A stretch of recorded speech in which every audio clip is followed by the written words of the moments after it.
여러분들 추석 명절 잘 보내고 계신가요? 이번 추석에 여러분들 어떤 마음이 드십니까? 그동안 못 쉬었던 거, 푹 쉬어야지 하는 마음이 들면서도 아마 마냥 편하지만은 않으실 것 같아요. 주변 이야기를 좀 들어보니까 연휴가 길다고 좋아하는 분 별로 없더라고요. 며칠 전에 제가 개인적으로 좀 고마운 분이 있어서 추석 인사를 드리면서 조그마한 선물을 하나 보냈는데 그 권사님이 식당을 하는 분이에요. 이렇게 말씀하세요. 목사님, 이번 추석은 너무 길어서 사업장에 타격이 좀 있을 것 같아요. 하세요. 아마 자영업 하시는 분들은 무엇보다 긴 연휴가 부담되십니다. 오다가도 보니까 추석 연휴 모두 정상 영업합니다라는 글이 붙어 있는 식당도 제법 있더라고요. 그런데 그거는 이제 회사를 다니는 사람에게도 마찬가지예요. 연휴가 끝나고 다시 또 많은 업무, 또 가을 업무가 많잖아요. 그래서 벌써부터 그 업무 걱정을 하는 분도 많죠. 그리고 꼭 일 때문은 아니더라도, 사업장 때문만은 아니더라도 여러 가지 자기를 둘러싼 어려운 문제들 때문에 쉬는 게 쉬어도 아닌 분들이 많이 있죠. 그러니까 아무리 빨간 날이 길게 이어진다고 해도 연휴 자체가 사람의 쉼을 보장해 주지는 않습니다. 우리 삶에서 발생하는 여러 문제들이, 어려움들이 우리를 잠 못 들게 하고 쉬는 기간을 무색하게 만들죠. 몇 년 전에 조선일보에 이런 칼럼이 실렸어요. 이런 제목이었어요. 당신의 머리 푹 쉬셨나요? 라는 제목이었어요. 이 칼럼은 정말 여러분들이 휴가 동안 잘 쉰 것이 맞냐는 질문을 하고 있었는데 그 말은 사람들이 잘 못 쉬고 있다는 뜻이죠. 이 칼럼은요, 긴 휴가 직후에 사람들의 뇌파를 검사해보면 수면 부족과 이동 중의 피로 일정 과부하가 남긴 독소가 가득해서 뇌파가 굉장히 불안정하다라고 해요. 또 최근에 여러 설문조사를 봐도 직장인 10명 중에 7명, 아니 사실은 더 될 것 같아. 그 더 된 사람들이 휴가를 다녀온 뒤가 더 피곤하다라고 말했어요. 그래서 그런 말이 있잖아요. 정말로 휴가가 필요한 건 휴가를 다녀온 직후다. 말이 있죠. 이처럼 사람들이 이 연휴가 주어졌음에도 제대로 된 쉼을 가지지 못하는 데는 사실 여러 가지 이유가 있죠. 가장 먼저는 뭐 때문일까요? 나 때문입니다. 내가 나를 못 쉬게 해. 사실 여러분, 우리는요, 쉬는 것에 좀 서툴어요. 쉬는 걸 배워본 적도 없고 제대로 연습해 본 적도 없어요. 그나마 우리에게 학습된 건요, 빠른 삶의 템포밖에 없죠. 여러분, 한국 사회를 지칭하는 제일 흔한 단어가 뭡니까? 빨리빨리죠. 외국인들이 한국에 들어와서 제일 빨리 배우는 말도 빨리빨리라고 하죠. 그러니까 여러분, 한국 사회 안에서 빨리빨리는 한국인의 종특이에요, 종특. 그리고 이 빨리빨리의 템포가 쉴 때에도 적용됩니다. 슬퍼요. 한국은 이 50년이라는 짧은 기간 동안 압축 성장을 빨리빨리 했기 때문에 사회적 속도가 전반적으로 빨라요. 전 세계에서 우리나라처럼 이제 관공서에서 빨리 업무 진행되는 나라 있으면 나와보라 그래요. 그렇죠? 그래서 한국에 살던 사람들이 외국 가면 못 살잖아요. 속 터져가지고. 뭐 인터넷 설치하는 데에도 한 달. 그렇죠? 예. 보일러 수리 오는데 2주일 막 이러잖아요. 그렇죠? 한국 사회는 모든 속도가 빨라요. 근데 그러다 보니까 장점도 있지만 단점도 반드시 존재해요. 뭡니까? 쉴 때조차 빨리 쉬려고 한다는 거예요. 말이 안 맞잖아요. 게다가 이 수도권의 밀도까지 높으니까 쉴려도 느긋하게 쉴 수가 없어요. 만약 쉬는 날 여러분들이 찜해두었던 카페나 식당에 가려고 해도 천천히 느지막이 점심 지나서 가려고 하면 못 가요. 만석입니다. 그리고 빵은 전부 솔드아웃이에요. 휴일에도 오픈런을 안 하면 뭘 먹을 수가 없어요. 그러니까 휴일에도 쫓기듯이 하는 거죠. 그러니까 이런 삶을 살다 보니까 그게 습관이 바뀌어서 한국인들은 여행을 가도 제대로 쉬지 못하는 거죠. 다른 나라와 이 여행 풍경이 너무나 달라요. 그 사람들에게는 뭐 영국이나 미국이나 유럽 같은 사람들에게 휴가는 진짜 탈출에 좀 가깝지만 한국 사람들은요, 그게 아니에요. 휴가도 너무 바빠. 쉬러 간다고 해도 여행 일정을 빡빡하게 막 분단위 초단위로 예? 그렇게 나눠가지고 명소를 한 군데라도 더 가고 사진은 꼭 100만 장을 찍어야 되고 인스타에 태그해가지고 맛집 올려야 되고 쇼핑도 반드시 해야 됩니다. 이거 꼭 사야 된대. 현지에서 꼭 사야 되는 필수템이래. 반드시 그거 사야 돼. 그러니까 휴식이라는 이름을 떠났지만 실은 또 다른 일정표를 소화하는 게 돼버리는 거예요. 휴가가 아닌 거예요. 쉬는 게 숙제가 돼버리는 겁니다. 그래서 휴가를 다녀왔는데도 더 피곤하죠. 그러다 보니까 여독이 가득한 지친 몸으로 머릿속은 전혀 비워지지 않고 오히려 더 꽉 찬 상태로 일상으로 돌아오니까 연휴 후유증이 생기는 거예요. 근데 문제는 여행을 가지 않은 사람들에게도 똑같이 발생한다는 거죠. 나는 이번에 여행 안 가고 집에서 방콕하고 푹 쉴 거야 라고 말해도 사람들은 쉬지 못해요. 자, 기본적으로 사람들이 집에서 쉰다고 하면 이제 뭘 하냐면 그동안 밀렸던 컨텐츠 몰아보기 하는 거예요. 넷플릭스, 디즈니 플러스 이런 데 들어가가지고 앉은 자리에서 1.5배속으로 16화짜리 드라마를 원큐로 봐. 이게 말이 안 되죠. 엄밀히 말하면 정주행이 아니라 뭐예요? 과속주행이죠. 뇌과학자들에 의하면 배속으로 컨텐츠를 보는 건 뇌에 굉장히 스트레스를 준다고 해요. 그리고 원래 속도보다 빨리 재생하면 이해가 빨리 되는 게 아니라 오히려 이해가 더뎌진대요. 그 스토리와 서사를 더 못 따라간대요. 그러니까 정보 입력이 밀린다고 하는 거죠. 그렇게 각종 컨텐츠를 연휴 내내 보다가 눈이 벌게진 채 잠을 자요. 잠이 제대로 자질까요? 안 자져요. 숙면이 안 돼요. 생활 리듬이 깨지니까요.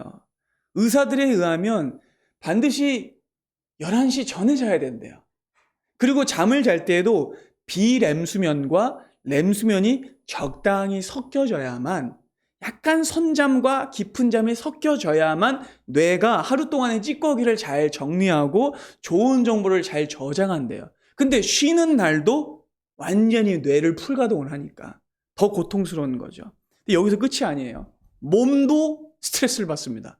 명절날 기름진 음식 엄청 많잖아요.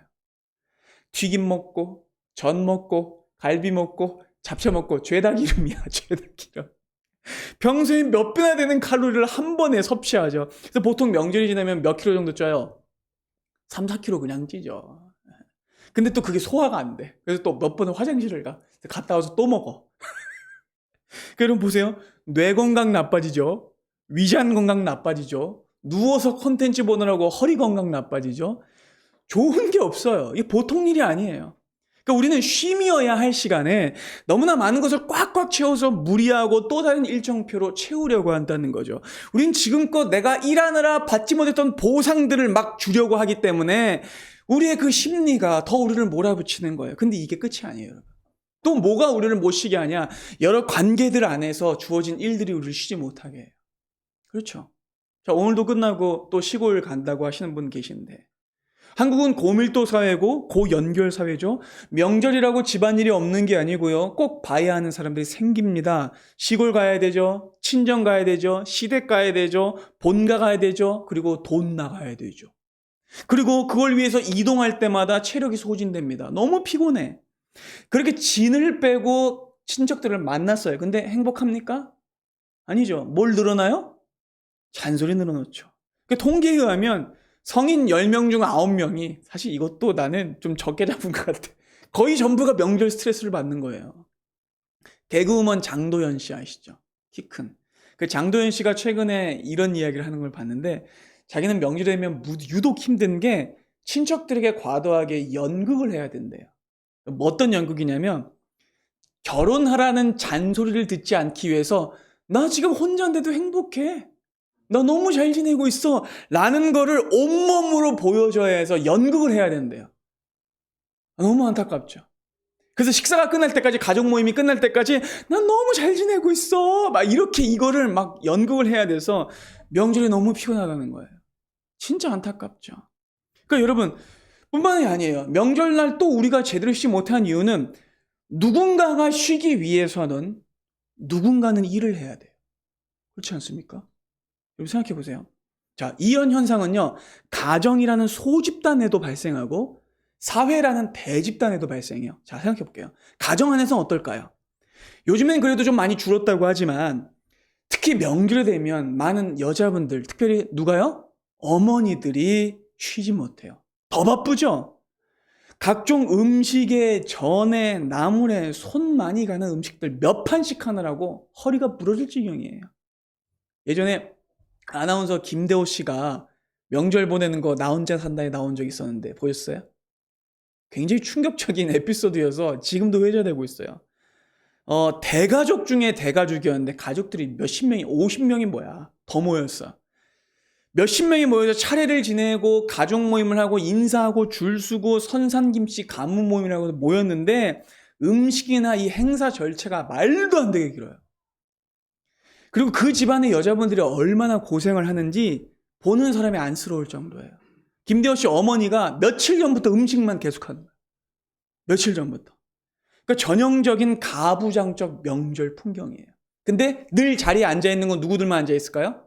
남자들만. 어머니들은 부엌 위에서 허리도 못 펴고 계속 서 있는 거예요. 근데 그거를 보면서 출연자들이 뭐라고 놀리냐면 야 김대호의 비혼 선언식이다 이렇게 이런 집에 누가 시집 오겠냐는 거죠. 근데 문제는 뭐냐면 이 김대호 씨가 여자들의 입장은 전혀 감각을 못하고 있는 듯 보였다는 거죠. 그러니까 남자하고 자기는 나름대로 뭐 종손의 이제 입장에 있으니까 자기 집 대단하죠? 라는 식으로 그냥 그걸 바라보기만 할 뿐이었어요.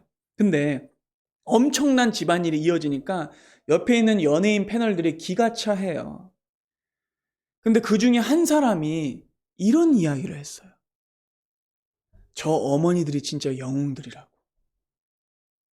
저 집안에 행사 가능하게 한 영웅들이라고. 그 여러분 50명이 넘는 식구들 밥해 먹이려면요.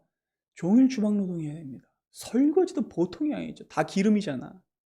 근데 그러는 동안 남자들은 덕담하고 윷놀이하고 술 드시고 그러는 동안 여자분들은 죽어라 노동하죠. 그러니까 여러분 보세요. 누군가는 쉬는데 누군가는 뭐예요? 일하는 거예요.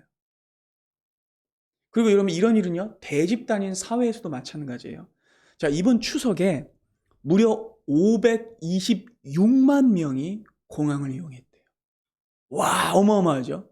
최대수예요. 그러니까 작년보다 무려 11%나 높은 비율인데 근데 이것 때문에 또 파업이 벌어졌어요. 왜냐하면 지금까지도 공항에 인력이 부족했대요. 그래서 너무 스트레스를 많이 받고 공항에 일하시는 분들이 업무가 과중했는데 이 추석 기간 동안 연장 근무를 또 시킨 거예요. 그러니까 더는 못하겠다고 하고 2,000명이 인력 증원을 요구하면서 파업을 한 거죠. 보세요. 그러니까 누군가는 공항을 역대급 수로 이용하고 누군가는 그 공항을 이용하는 사람들을 위해 역대급 노동을 하는 상황이 벌어지는 거죠. 그러니까 누군가가 쉬기 위해서는 누군가는 일해야 되는 거예요. 여러분 이건요 공항까지 갈 것도 없어요. 여러분 가까운 집 근처 카페만 가보세요. 카페 직원들 명절날 불쌍해 죽겠어요. 그렇지 않습니까? 시급은 똑같이 만 얼마 받는데 더 바빠.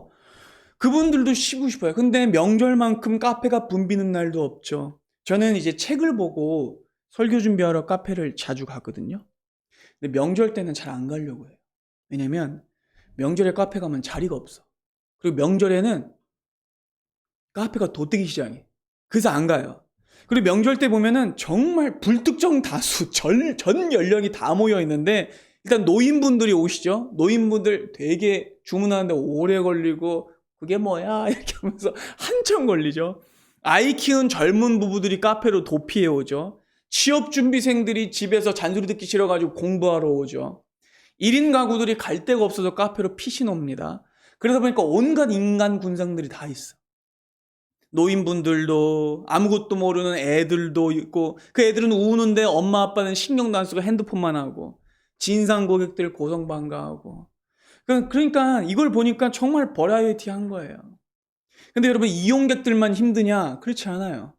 또 누가 힘들까요? 직원들이 힘들어요.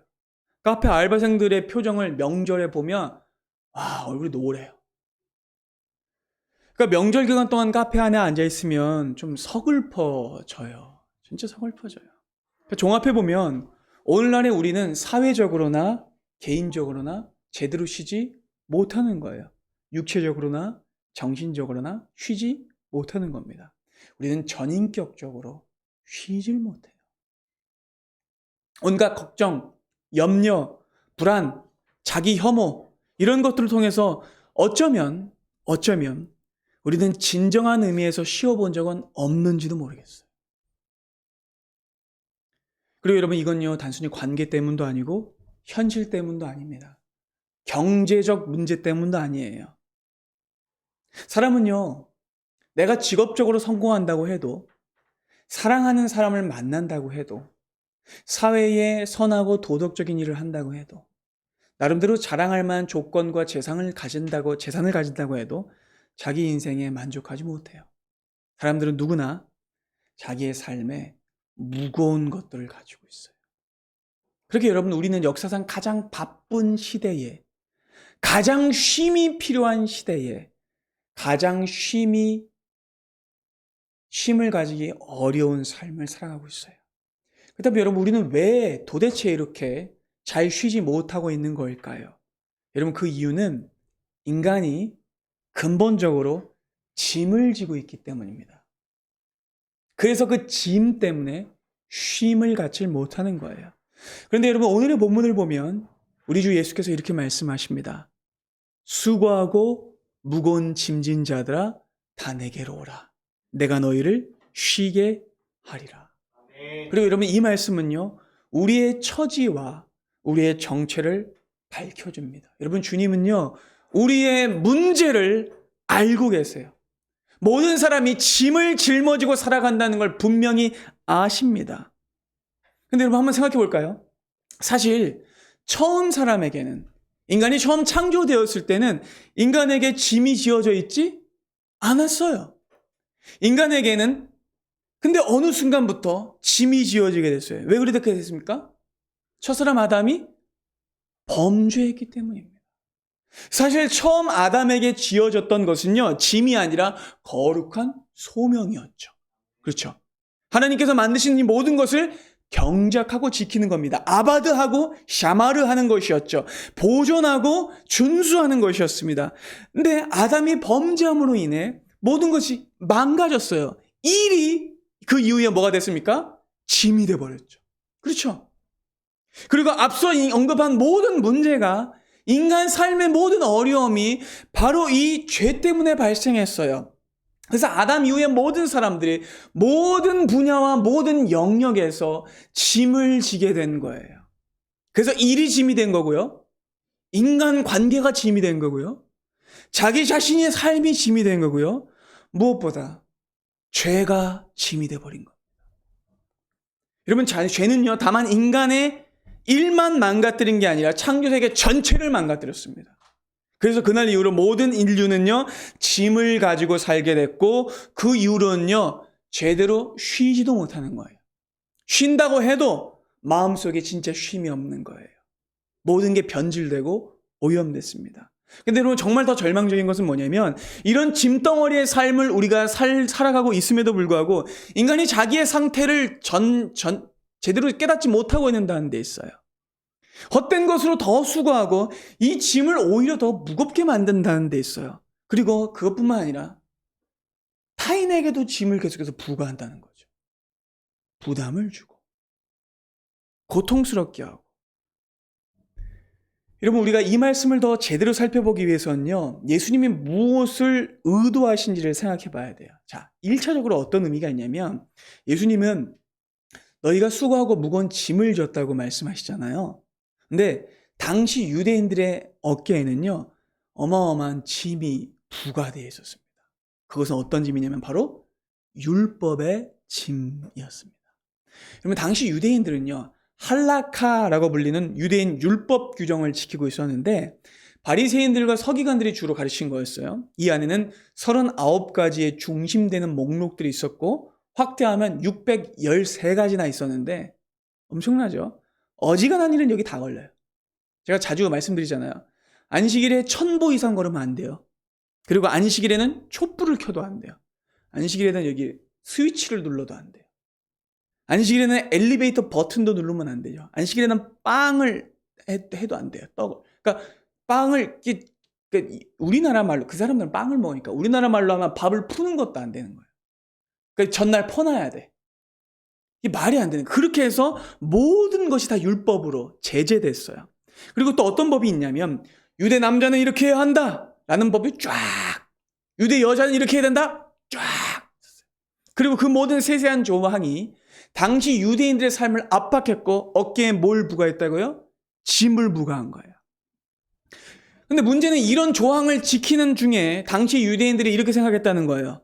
이 모든 계명들과 규례들을 빠짐없이 지키면 그러면 하나님이 나를 사랑해 주시고 그러면 나에게 복을 주시고 그러면 내 기도를 들어주실 거야 라고 생각했다는 거죠.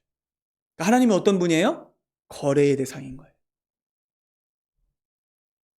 그래서 당시 유대인들은요, 종교 지도자들이 이 썩어 빠진 잘못된 가르침에 의해 끊임없이 자기를 율법 조항에 끼워 맞추면서 끊임없는 짐을 짊어지고 사는 삶을 살았다는 것이죠.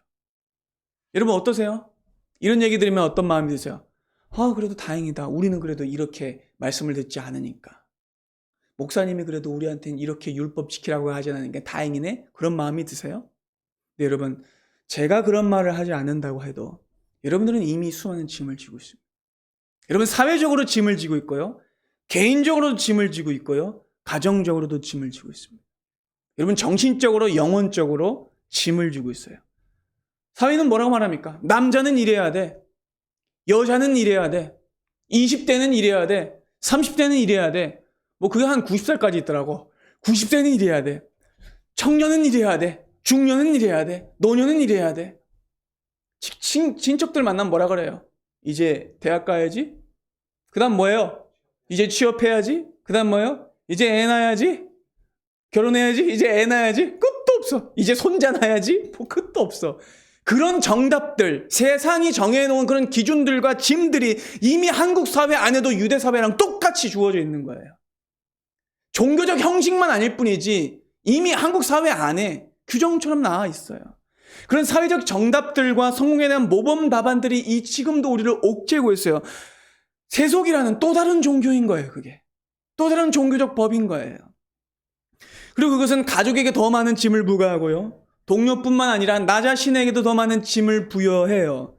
그래서 우리는 우리 안에 있는 자기 혐오와 자기 비난을 더 부추기게 되고 우리의 마음속에 더 많은 짐을 갖게 됩니다. 친척들 보기에 더 좋게 성공해야 되니까, 더 많은 봉급 받아야 하니까. 그러니까 이 사회적 짐과 가족 안의 짐, 자기 만족의 짐들이 오늘도 사람들의 어깨를 짓누르는 삶을 살고 있는 거죠. 그래서 더 탈진하게 되는 겁니다. 여러분 예수님은 그걸 하셨어요. 그래서 뭐라고 말씀하시냐? 너희의 무거운 짐을 나에게 내려놓아라.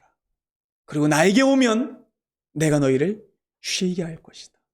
여러분 예수님은 지금 뭐라고 말씀하시는 거면 오직 나만이 너희를 쉬게 할 수 있다라고 말씀하시는 거예요. 그리고 이것은 단순한 성취감이나 일로부터의 도망이 아니에요. 예수님은 다만 해변가에 팔자좋게 늘어져 있는 상태를 말씀하시는 게 아니에요. 지금 예수님은요 본질적인 것을 말씀하고 계신 거예요. 근본적인 것을 우리가 내려놔야 한다고 말씀하시는 거예요. 그러니까 이 말씀은요 오직 예수님만이 인간이 스스로에게 부여한 짐, 서로에게 부여한 짐, 마음속에 가지고 있는 고통스러운 죄의 짐 모두를 끝내고 덜어줄 수 있는 유일한 구원자이시라는 말이 되는 겁니다. 예수님이 이렇게 말씀하세요. 너희는 쉬기도 하고 휴가를 가기도 하고 여행을 가기도 한다. 그러나 진정한 의미에서 너희들은 아무런 짐도 내려놓고 있지 못하고 있다. 너희의 짐을 벗겨주고 진정한 쉼을 줄 수 있는 자는 오직 나 밖에는 없다라고 하십니다. 주님이 말씀하신 쉼은 무엇일까요? 이 부분이요 정말 중요한데 여러분 주님은요 뻔하게 말씀하지 않으세요. 뻥칼을 날리지 않으세요. 공수표 날리지 않으십니다. 주님은 뭐라고 말씀하시냐면 내게로 와서 멍에를 매라고 말씀하세요. 29절과 30절 한번 볼까요? 한번 읽어봅시다. 시작. 나는 마음이 온유하고 겸손하니 나의 멍에를 메고 내게 배우라. 그리하면 너희 마음이 쉼을 얻으리니 이는 내 멍에는 쉽고 내 짐은 가벼움이라 하시니라. 그럼 여기서 확실하게 보셔야 돼요. 내게로 오라 내가 너희를 쉬게 하리라 라는 말과 내 멍에를 메라 라는 말은요 동의어예요. 그러니까 우리가 쉬기 위해서는 누구의 멍에를 메야 돼요? 예수님이 주시는 멍에를 메야 되는 거예요. 그러니까 다시 말하면 내 멍에를 들 때 예수께서 주시는 멍에를 쥘 때 우리는 진정으로 쉴 수 있다는 겁니다. 그렇다면 여러분, 이 멍에라는 의미를 좀 우리가 살펴봐야 돼요. 자, 그럼 혹시 멍에를 매본 적 있으세요? 저는 지게도 안 매봤는데요. 그렇습니다. 멍에는 짐승들이 매는 거죠. 짐승들이 밭을 갈기 위해서 소에게 주로 씌웠던 것인데, 근데 이 멍에라는 의미는요, 사실 당시 1세기 유대 사회 문화 안에서 해석돼야 돼요. 여러분, 당시에는요, 보세요. 제자들이 스승의 가르침을 따를 때 관용어로 멍에를 맨다라고 썼어요. 깨달아지시죠? 자, 예컨대 어떤 사람이 세례 요한이라는 스승의 제자가 된 거예요. 그러면 그 제자가 된 날 친구에게 이 사람이 이렇게 말하는 거예요. 야, 나 오늘부터 세례 요한 선생님의 멍에를 매기로 했어. 라고 하는 거예요. 깨달으시죠? 그러니까 여러분, 예수님의 이 말씀에는요, 세상의 짐을 내려놓고 나의 제자가 되라는 초청이 담겨 있는 거예요. 아멘. 예수님은요, 그 시대의 문화를 차용하셔서 분명한 말씀을 전달하시는데, 그 당시에는요, 어떤 스승을 따르기로 하면 그때부터 그 스승과 함께 살았어요. 동고동락하는 거예요. 자, 제자들이 예수님과 함께 살았었죠. 3년만 되는 시간 동안 제자들은 예수님과 함께 잠을 자고 함께 먹고 모든 곳을 함께 갔어요. 그들은 한 공동체를 이루었고 예수님이 그 제자들의 삶 전체를 이끌어가는 분이었어요. 예수님이 그들의 삶 전체를 지배하셨습니다. 예수님이 중심이셨어요. 그러니까 여러분, 이 말의 뜻은 이런 겁니다. 이제 내게 와서 너의 삶의 주권을 나에게 맡겨라. 너의 삶의 중심을 나 중심으로 재배치하거라. 내가 이제부터 너의 삶을 지배하도록 하여라. 그러면 네가 쉼을 얻을 수 있을 것이다. 라는 말씀인 거예요. 주님은 이 말씀을 통해 엄청난 도전과 변화의 갈림길로 우리를 부르십니다. 그리고 이 말씀은요, 현대를 살아가는 우리에게 너무나 적실하며 너무나 시급한 말씀이에요. 그리고 동시에 굉장히 어려운 말씀입니다. 왜냐하면 현대인들에게 제일 어려운 게 뭘까요? 자기 주도권을 놓는 거죠. 자기 주권을 포기하는 거예요. 여러분, 오늘날의 문화는요, 실수 없이 이렇게 말합니다. 어느 누구에게도 너의 삶의 권위를 내주지 마. 너의 삶의 주인은 바로 너야. 이렇게 말하죠. 막 노래도 부르면서. 그 누구도 너에게 이렇게 살아 저렇게 살아라고 말할 권리는 없어. 모든 건 네 스스로 결정해야 돼. 너는 민주주의 시민이야. 너는 자유인이야. 너 스스로 결정해야 돼. 네가 너의 삶의 오너야. 라고 말하죠.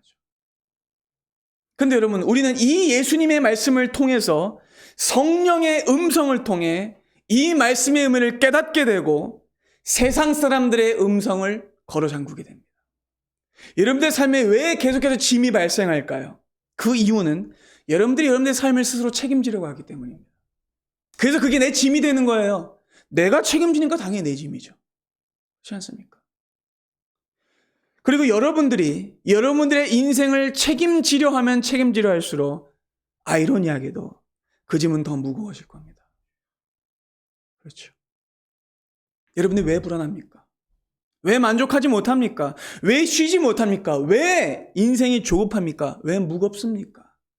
주님께 맡기지 않아서 그래요. 다 내가 책임지고 있어서 그래요. 이거 전부가 내 스스로 결정하고 내 스스로 처리할 수 있는 거라고 생각해서 그래요. 그러면 주님께서는 더 이상 무거운 짐을 지지 말고 그 삶의 주도권을 내려놓고 하나님께 온전히 나의 삶을 헌신하라고. 그러면 그분이 책임지신다고 말씀하고 계신 겁니다. 내가 내 인생을 책임질 것이라는 강박을 내려놓고 그 모든 것을 나에게 맡기라고 말씀하고 계신 겁니다. 근데 사람들은 그걸 하지 못해요. 왜요? 내가 주인이어야 하니까. 자기 자신이 홀로 멍에를 메고 무언가에 매여 있는 걸 좋아하기 때문입니다. 그래야만 자기 스스로 만족감과 전능감이 들거든요. 하나님처럼 내 스스로를 여기고 싶어 하거든요. 이런 모든 사람은요, 각자 자기의 멍에를 지고 사는데 다양해요. 어떤 사람에겐 그게 사랑 혹은 이성 혹은 배우자입니다. 만약 여러분들이 사랑하는 대상을 위해 살고 있다면 그 배우자나 파트너가 여러분들이 짐이 될 겁니다. 책임지는 만큼요. 그렇지 않습니까? 또한 그것이 가족이 될 때도 있습니다. 만약 여러분들이 가족을 위해 살려고 한다면 그 가족이 여러분들의 멍에와 무게가 됩니다. 최근에 개봉한 박찬욱 감독의 영화 어쩔 수가 없다라는 게 바로 이런 내용을 담고 있어요. 제가 보고 왔거든요. 실직한 만수라는 주인공은요, 가족을 먹여 살려야 돼요. 자기가 자기 집을 지켜야 되는 거예요. 그 넓은 정원 딸린 집. 그리고 자기의 가족들과 딸이 그 레슨을 받아야 되기 때문에 계속해서 돈을 벌어야 되는 거예요. 그럼 그 돈을 벌려면 자기가 계속해서 이 일을 해야 되는데, 그러려면 동종업계 종사자 중에 자기보다 위에 있는 더 커리어와 프로필이 좋은 3명을 살해해야겠다라고 생각을 하게 된 거예요. 그래서 그들을 죽여야만 내가 직업을 다시 얻을 수 있으니까 결국 그 3명을 죽여요. 자기 직업을 지키기 위해, 자기 가족을 지키기 위해, 자기 집을 지키기 위해. 근데 영화의 끝에 가보면요, 그렇게 살인을 저지르고 결국 자기 집을 지켰어요. 근데 그 집이 첫 모습하고 너무 달라요. 흉물스럽고 괴기스럽고 우중충하고 비가 옵니다. 그리고 가족 안에는 예전과는 다를 불편함과 어두움이 가득해요. 그의 멍에는요, 더 무거워졌어요. 어두워졌어요. 그리고 그 집 안에는요, 죽음의 흔적이 가득해요. 영화가 끝나고 나면 굉장히 마음이 어두워져요. 그러니까 자기의 가족을 자기의 멍에로 삼으면 계속 그 가족이 자기를 짓누르게 되는 거예요. 또 여러분, 무엇이 멍에가 될까요? 내 돈과 사람들에 대한 인정이 멍에가 되면, 그걸 받지 못했을 때 사람은 자기 스스로를 쓸모없는 존재로 생각하게 됩니다. 이런 것들이 멍에가 될 때 여러분들의 어깨는 짓눌러질 겁니다. 그리고 점점 더 여러분들의 영혼과 마음을 압박해서 으스러뜨릴 거예요. 그래서 예수께서 이렇게 말씀하십니다. 나의 멍에를 메거라. 나만이 너의 주인이다. 네가 나와 함께 멍에를 메면 내가 책임질 것이다. 네가 만약 나를 실망시키더라도 내가 용서할 것이며, 네가 실패하더라도 내가 이룰 것이다. 그리고 너의 인생의 주권을 나에게 맡기고 나를 따르거라 라고 말씀하세요.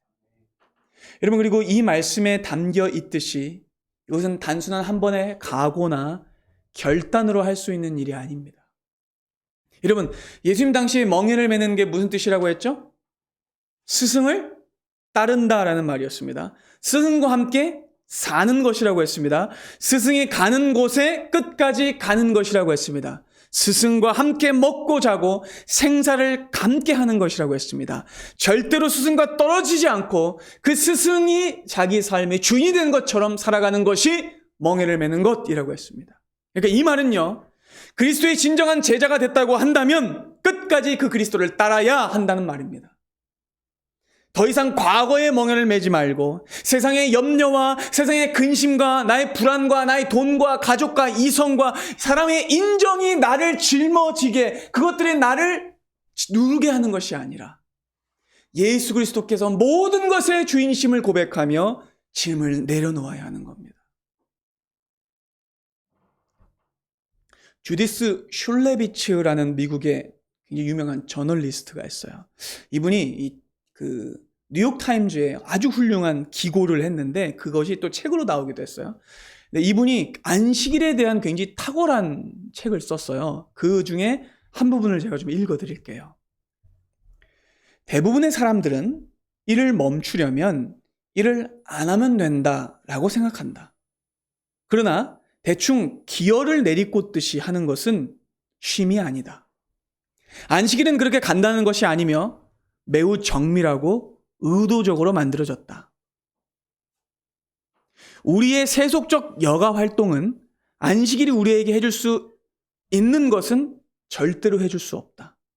안식일의 의식은 단지 함께하는 것을 촉진하려고 존재하는 것이 아니다. 안식일은 우리가 누구인가에 대한 어떤 이야기를 우리에게 전해주도록 설계된 것이다. 안식일이 들려주는 이야기는 바로 창조의 이야기다. 하나님이 쉬셨고 우리는 우리 안에 그 신적인 형상을 공경하기 위해서 쉰다. 우리는 우리의 존재가 우리의 일 이상임을 기억하기 위해 쉬는 것이다. 또한 우리는 자기 검열의 기계장치도 쉬게 해야 하며 자기 비난의 영원한 속삭임을 잠재우기 위해 안식일을 가지는 것이다 라고 했어요. 그러니까 여러분, 사람들이 하나님 앞에 이 안식일에 나오는 것은요, 단순한 일이 아닌 거예요. 그것은 이미 어마어마한 신앙 고백인 거예요. 안식일에 여러분들이 하나님 앞에 나온다면 그것은 어떤 고백이 되냐면 내가 내 인생을 책임지지 않습니다 라는 고백을 하는 게 되는 거예요. 내가 세상을 돌아가게 하고 내가 회사를 돌아가게 하고 내가 내 인생을 돌아가게 하는 것이 아닙니다 라고 고백하는 게 되는 거예요. 뿐만 아니라 세상이 나를 돌아가게 하는 것도 아닙니다 라는 고백을 하게 되는 겁니다. 깨달으시세요? 무엇보다 안식일에 하나님 앞에 나온다는 것은요, 오직 하나님만이 나를 살게 하신다는 고백을 하게 되는 겁니다. 이것은요, 하나님만이 내 인생을 책임지시며 나는 그리스도의 멍에를 맨 그분의 제자라는 고백을 하게 되는 거예요. 여러분, 안식일 날 쉬는 것은요, 진정으로 제대로 쉬는 것은요, 하나님의 자녀들만 할 수 있어요. 내가 오늘 하루 일을 쉬고 내가 오늘 하루 일당을 벌지 않아도 하나님이 나를 먹이시고 나를 살게 하시고 내 인생 전체를 책임지신다는 고백을 하게 되는 겁니다. 그러니까 여러분, 안식일은요, 세상에 대한 저항이자 그리스도를 향한 온전한 충성인 것이죠. 여러분, 우리는요, 세속의 법칙과 자본주의의 원리와 돈과 지배적인 세상의 방식이 나를 다스리는 것이 아니라 오직 하나님이 나를 다스리시며 예수 그리스도만이 나의 주인이시라는 고백을 이 안식일을 통해, 이 안식의 시간을 통해 진정으로 경험하고 연습하게 됩니다. 여러분이 매 주일마다 안식일로 하나님 앞에 나올 때 우리는 어떤 고백을 하는 거냐면, 주님, 지난 6일을 주님 안에서 살아왔습니다. 그리고 앞으로 우리가 받게 될 6일도 하나님이 중심이 되십니다. 안식일로부터 시작합니다라는 고백을 하게 됩니다. 그리고 하나님께 다시 인생 전부를 맡기며 주님의 통치를 바라보게 되는 것이죠. 그러니까 여러분, 진정한 안식은 예수 안에 있는 겁니다. 여러분들의 삶의 모든 짐을 내려놓을 때에, 그 근심과 걱정과 불안을 내려놓을 때에 세상이 여러분들에게 부과하고 내 스스로가 내게 부과하는 그 짐을 벗어놓는 것은 오직 예수 앞에서만 가능합니다. 분명히 기억해야 할 것은 여러분들이 예수 그리스도께 나와 그분의 멍에를 매면 그분이 그 모든 짐을 가지고 가신다는 겁니다. 모든 불안과 강박과 고통을 가져가실 것이라는 겁니다. 여러분, 십자가 위에서 예수께서 겪으셨던 것을 기억하십시오. 예수님 십자가 위에서 완전히 벌거벗겨셨습니다. 그분은 여러분들의 죄의 옷을 벗기기 위해 벌거벗겨셨어요. 그리고 그분은 여러분들이 자기 학대하는 그 짐을 벗겨주시기 위해, 인정과 갈구의 짐을 벗기시기 위해, 욕망과 고통의 짐을 벗기기 위해, 돈과 사람의 인정이라는 짐을 벗기 위해, 그리고 하나님의 사랑과 영광으로 다시 새로운 옷을 입히시기 위해 주님의 십자가 위에서 벌거벗겨셨습니다. 주님은 십자가 위에서 안절부절하셨고 고통에 몸부림치셨고 괴로움과 불안을 당하셨어요. 왜요? 여러분들의 불안과 고통과 짐을 가져가기 위해서였습니다. 그래서 주님은 십자가 위에서 우주적 불안을 경험하셨고 지옥의 고통을 겪으셨습니다. 여러분들이 하나님과 연결된 이유가 그리스도께서 하나님으로부터 끊어지셨음이라는 걸 잊지 마십시오. 그분의 어깨와 온몸이 십자가 위에서 무거워지심으로써 여러분들을 짓누르고 있던 짐이 벗겨졌습니다. 그 모든 것은 여러분들이 진정한 안식을 얻게 하기 위함이었습니다. 그러니까 여러분들, 이 안식일 날, 그리고 이 안식의 공동체 안에서 함께 형제자매들과 그리스도의 멍에를 지는 것을 연습하셔야 되는 거예요. 여러분, 신앙생활은 그냥이 아닌 거예요. 교회를 떠나 우리는 안식을 연습할 수 없습니다. 교회 안에서 사랑하는 형제 자매들과 함께 공동생활을 하며 우리는 진정 그리스도의 멍에를 매는 연습을 할 수 있어요. 그리고 이 안에서 우리의 인간적인 염려와 불안을 내려놓고 그 모든 것을 그리스도께 맡기며 그리스도만이 나의 유일한 인생의 주인이심을 이 공동체의 주인심을, 나에게 진정한 안식을 주는 분이심을 고백할 수 있는 거예요.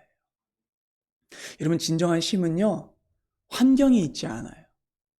더 좋은 조건, 더 긴 휴가, 더 스프링이 좋은 편한 침대, 그런 것들은 우리의 영혼을 쉬게 하지 못해요. 참된 쉼은 오직 하나님을 신뢰하는 데에서 옵니다. 예수 그리스도의 멍에를 매는 데서 와요. 그분께 여러분의 인생의 주권을 내어 드리십시오. 온전히 주님을 따를 때 여러분은 진정한 쉼을 얻을 수 있을 겁니다. 미국의 19세기, 20세기의 선지자라고 불렸던 에이든 토저라는 목사님이 계세요. 책도 되게 많이 썼거든요. 이 에이든 토저 목사님이 이렇게 말했었어요. 사람의 영혼이 평안을 잃어버리는 이유는 너무 많은 일을 하거나 너무 많은 말을 해서가 아니다. 그 이유는 하나님을 너무 적게 생각하기 때문이다. 아멘. 핵심을 관통하는 말이죠. 여러분들이 계속 피곤한 이유는요, 일 때문이 아니에요. 잠을 못 자서가 아니에요. 쉬지 않고 일해서가 아니에요. 휴식이 없어서가 아니에요. 그 이유는 여러분들의 영혼이 근본적으로 안식을 주시는 하나님과 멀리 있기 때문입니다. 그래서 여러분들의 영혼이 피곤한 거예요. 쉬지 못하는 거예요. 여러분, 예수 안에 진정한 쉼이 있고 진정한 안식이 있음을 기억하십시오. 이번 명절 연휴를 그래서 저는 여러분들이 하나님과 더 가까워지는 시간으로 보내셨으면 좋겠어요. 그러니까 그동안 못했던 거 다 해야지 하면서 막 억지로 숙제하듯이 컨텐츠 막 몰아보고 그런 것들만 하시라는 게 아니에요. 그런 거 하지 말라는 말이 아니에요. 여러분이 이 명절 기간 동안 조금 더 하나님 생각을 하셨으면 좋겠어요. 조금 더 여러분들의 영혼을 하나님으로 채우셨으면 좋겠어요. 평소에 못했던 기도를 조금 더 하세요. 그간 읽지 못했던 성경 한 장이라도 더 읽으세요. 그리고 더욱 주님을 생각하세요. 영화도 낮잠도 맛있는 음식도 좋지만 그동안 하지 못했던 주님 생각을 좀 더 하시고 기도를 좀 더 하시고 영의 양식을 좀 더 채우세요. 그리고 여러분들 주변 사람들에게 여러분들의 진정한 안식을 하나님께로부터 얻고 있음을 보이셔야 됩니다. 그게 다름 아닌 전도예요. 그리스도의 사랑을, 그리스도의 멍에 맴으로써 인하여 임하는 진정한 치유와 회복을 여러분들의 삶에서 보이셔야 합니다. 바라기는 새롭게 시작된 이 한 주 여전히 연휴가 남아있지만 그리스도의 멍에를 매며 그분 앞에 모든 짐을 내려놓고 진정한 쉼을 가지는 은혜가 우리 모두에게 있기를 바랍니다. 기도하겠습니다.